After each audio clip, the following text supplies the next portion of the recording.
Hey folks, Jeff Eubanks and Christy from Eubanks Family Homestead. Hobby homesteading is a way of life. Tonight, well not tonight, but today, just depending on when you're watching this, we are preparing our self-watering seed germinator. We picked it up at Home Depot, and so my bride, who's usually the camera woman, is going to be handling this particular aspect, or what would you call this? A segment. And I'm just here for technical help. So at this point, I'm going to turn it over to my bride of 27 wonderful years, Christy. Okay, so this is something that I've never done before. Speak up. Okay, well this is something that I've never done before, and I wanted to try it. So we found this at, like Jeff said, at Home Depot. And we've done a little bit of experimenting before we came on camera, just to make sure things would go as planned. But it's a self-watering 72 cell seed starting system. And it comes in a little package. You've got your tray here, and it comes with some stands that are probably underneath, and Jeff may have to get the camera to come over here and take a look. But he's looking in a refrigerator right now, and he's not paying attention to... Making a noise, and I was going to turn it off because I don't know.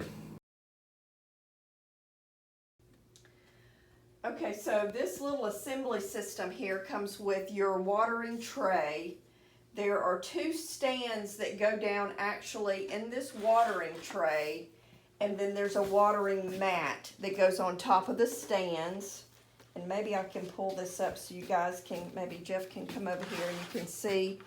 Here's a little stand that goes there, and you put your mat. That creates the water reservoir. Right, and the water will wick up through the mat and back into your little planting trays right here. And then there is a dome that comes with it that when you're done planting, it goes on top. So that's kind of how it goes together right there. And it also comes with your growing pellets. And that's a little experiment we wanted to try before we got on camera, just to make sure everything worked okay. And as you can see, some of it did.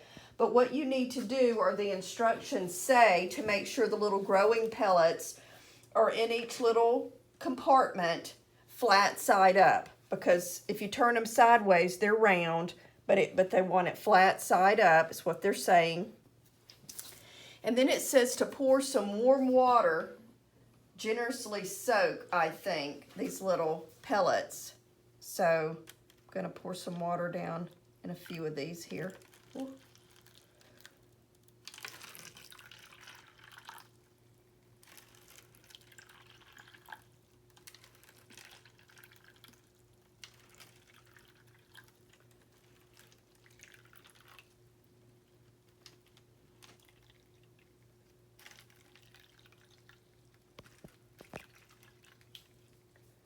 Okay, and you can see that some of them are starting to expand, and that's what you want to happen. It says it takes about 3 to 5 minutes for the little pellets to expand. And then once they expand, you go in and break up the little core, I think is what it's called, with your planting stick here. I'm not sure what the proper name of it is. Soil mixer, I guess. And then really you can plant anything that you want in here. We've got some tomatoes that we wanted to start planting, but you could do cucumbers, you could do bell peppers, you could do squash, zucchini, really anything. And one day I would really like to have a greenhouse and maybe, you know, start planting these in a greenhouse. So this is kind of my first experiment. Like I said, I've never done this before. So some of you out there may have some good tips and tricks that you would like to share, and I will be happy to take those. Just be nice. I'm learning. So yes, if you want to share your tips and tricks with me, that would be fantastic. So I don't know if it's been 3 to 5 minutes. I'm not as chatty as Jeff is. And so maybe we can kind of start breaking up these cores. And it seems to be working pretty good here. So you just go in with your little stick. Start breaking up the core. That might, oh, there we go.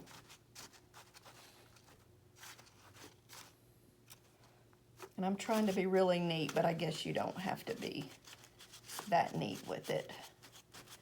The point is you want to get it broken up well so you can plant your seeds in here. Whoops. That was dry. Yeah, we need some water in that, so we'll come back to that with more water. Some of these, I'm not sure if they got enough water, because the instructions said that some of them you may need a second soaking. So with someone on camera and then me over here doing this, we don't have a third person to get the water, but that's okay. We can get it in a minute. I can come back and fix this. Some of these may need more water.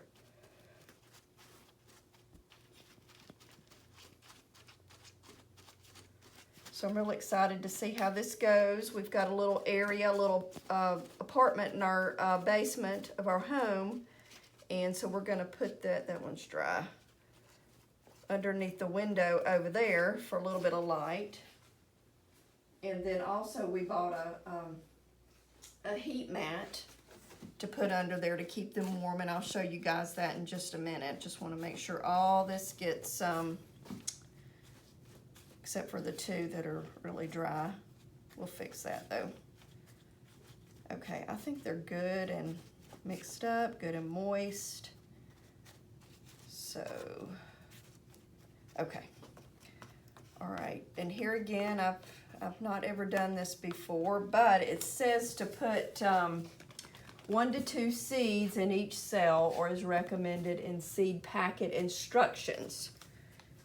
So, yeah. I guess that was a little messy for Jeff. So I've got a couple different types of tomatoes here, and just, you know, some that we typically like to eat. Got these at Home Depot. Just the larger beefsteak tomatoes, good for tomato sandwiches, BLTs. You can even put salads, hamburgers, you know, whatever. And then these little good. Large red cherry tomatoes that I love to put in my salads. I eat a lot of salads, so just got some of those as well. And so let's see here. And I'm sure we're gonna need more, but these are really tiny. There's those little seeds. If you can see those. And I'm gonna put a couple.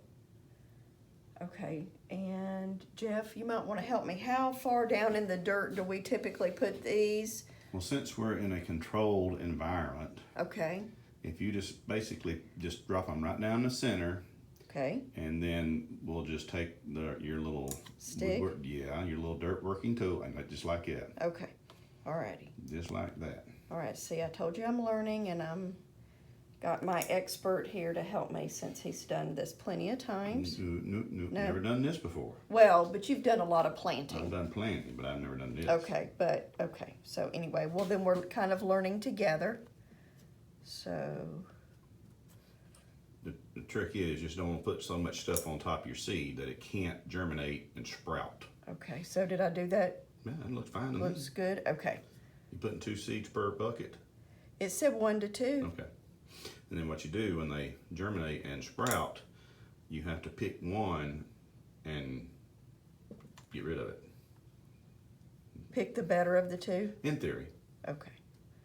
All right, so, we're doing 2.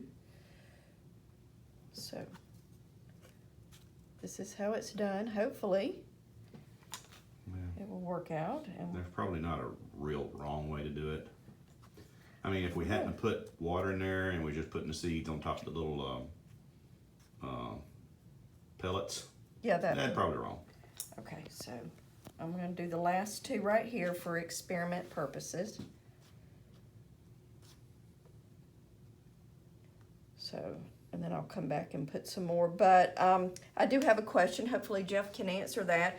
Do we want to do like a couple of rows of tomatoes, and then would you want to do your cucumbers, and then just to kind of keep them straight in your mind as to where they are, or does it really matter at this point because we're just trying to germinate? Well, I don't think it matters because, now I'm going to rephrase that. I don't think I've ever seen radishes sprouting, but I know what a newly sprouted tomato plant looks like. Okay. So, you know, it would probably be best to kind of keep them together and put all the tomatoes in one area and the radishes in the other. Of course, this thing come with a kit, so you could actually label.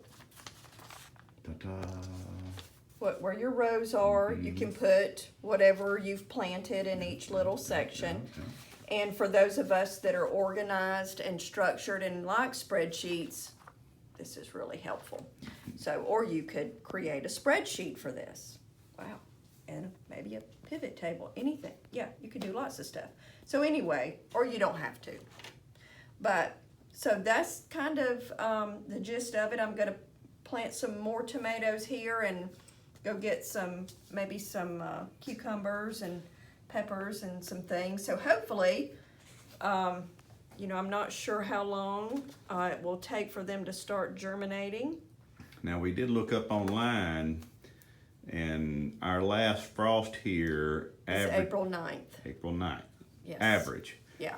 And according to Daniel at Arms Family Homestead, he said that you should start your germination 6 to 8 weeks prior to your last frost. That way your little plants are up big enough that they're strong enough or hardy enough to put outdoors. So that's what we're trying. Well, we may be a little late on the 6 weeks, but that's okay. yeah, that's okay. And I'm sure that you've seen our videos on wicking buckets or wicking containers. We may want, if these grow up very nicely, we may use some of these to put in the wicking buckets. And also, you may want to get you a little spray bottle to keep, because once they do start to grow, I don't think you want to saturate them with as much water. If I understand correctly, you just kind of want to mist them with water from your spray bottle. Am I correct on that? Yes, because if you went in there pouring a bunch of water with your measuring cup, you could disrupt the root system because the dirt is so soft. And with this spray bottle, you'd get a good mist in there. And the little plastic cover acts as a greenhouse to keep the moisture constant. And of course, then the heating mat keeps the soil warm so that the plants can germinate. We bought this heating mat off of Amazon. No surprise there. It was, I don't know, maybe $40-something. I can't remember. It had some pretty good reviews. So I thought, you know, I'll just give it a whirl. And turn that thing where we can see it. And, oh, I'm so sorry. And there you go. Hold it steady. So, and I'll let y'all know if it works or not. It comes with a controller so you can control the temperature. I did turn it on one day and, you know, it did start warming up. So I do know that it works. But so we'll officially start using that once I get some of these planted in here. And I mean, if you don't do that, you could actually use a heating pad. But we did, you know, I don't know about stabilizing the temperature using a heating pad. Where this right here has this this digital thermometer type deal right there. And since we've got a really good area with sun coming in, we thought we might put things over here. We're not going to turn the water on, obviously. That would not be good. But we will take a little planting station and set it right there on the mat. Oh, and just a tidbit here. This this sink that you're looking at, this come out of my grandmother's house. This sink is probably 65 years old, maybe 70. I don't know. It's as old as I am, plus some. Okay. So, so anyway, yeah, so we thought this would be a good place to put it. There's some natural light coming in. We've got the little heating element down here, heating pad. Here's the controller. Comes with some really good instructions. Little thermostat, so we'll know how to Regulate the heat. How to regulate the heat. Because the soil has to be, it's like 50 something degrees for seeds to germinate. Okay. I don't know the exact temperature. But we'll try to look that up and, you know. And each seed may have a different temperature. You know, like corn, which is a harder seed, might require a warmer temperature, whereas these little tomato seeds and stuff like that, I mean. Right.